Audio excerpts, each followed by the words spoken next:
ইরানে ইসরায়েল ও যুক্তরাষ্ট্রের সংঘর্ষ টানা প্রায় ১২ দিন ধরে চলছে। এই যুদ্ধে ইরানের ক্ষয়ক্ষতি শুধু দেশটির ভেতরেই সীমাবদ্ধ থাকবে না, এর প্রভাব বিশ্ব জুড়েও ছড়িয়ে পড়তে পারে বলে আশঙ্কা করছে আন্তর্জাতিক মহল। ভৌগোলিকভাবে বিশ্বের ১৭তম বৃহত্তম দেশ ইরান, আর মধ্যপ্রাচ্যের গুরুত্বপূর্ণ জ্বালানি সরবরাহ ব্যবস্থার সঙ্গেও দেশটির অবস্থান ঘনিষ্ঠভাবে জড়িত।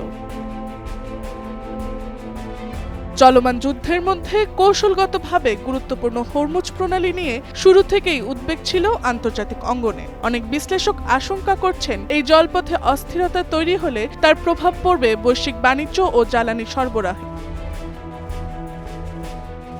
এমন পরিস্থিতিতে জাতিসংঘের বাণিজ্য ও উন্নয়ন বিষয়ক সংস্থা আংটাড সতর্ক করে বলেছে, হরমুজ প্রণালী বন্ধ হয়ে গেলে বিশ্বজুড়ে খাদ্যের দাম বেড়ে যেতে পারে। এতে সাধারণ মানুষের জীবনযাত্রার ব্যয় আরও বাড়বে, যার সবচেয়ে বড় চাপ পড়বে স্বল্প আয়ের মানুষের ওপর। মঙ্গলবার প্রকাশিত আংটাডের এক বিশ্লেষণী প্রতিবেদনে বলা হয়েছে, এই জলপথে বিঘ্ন ঘটলে জ্বালানি, সার এবং পরিবহন ব্যয় বেড়ে যাবে, আর সেই ব্যয় বৃদ্ধির প্রভাব পড়বে বৈশ্বিক খাদ্য বাজারে। এতে বিশেষ করে প্রান্তিক জনগোষ্ঠী বড় সংকটে পড়তে পারে। আংটাডের তথ্য অনুযায়ী বৈশ্বিক বাণিজ্যের জন্য হরমুজ প্রণালী অত্যন্ত গুরুত্বপূর্ণ একটি পথ। বিশ্বের মোট অপরিশোধিত তেলের প্রায় ৩৮% এই প্রণালী দিয়ে পরিবাহিত হয়।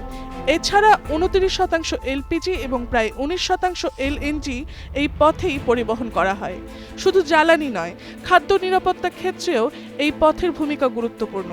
সংস্থাটি জানিয়েছে, জাহাজপথে বিশ্বে যে পরিমাণ সার সরবরাহ করা হয় তার প্রায় ১/৩ হরমুজ প্রণালী দিয়ে পরিবাহিত হয়। ফলে এই পথ বন্ধ হয়ে গেলে কৃষি উৎপাদন এবং খাদ্য সরবরাহ ব্যবস্থায়ও বড় ধরনের চাপ তৈরি হতে পারে।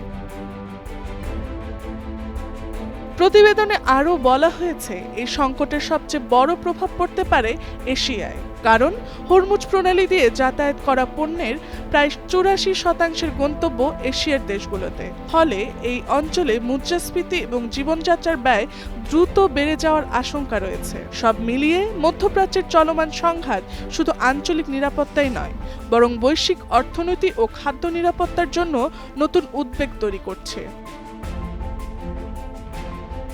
Tasnuva Sanjida, Times today.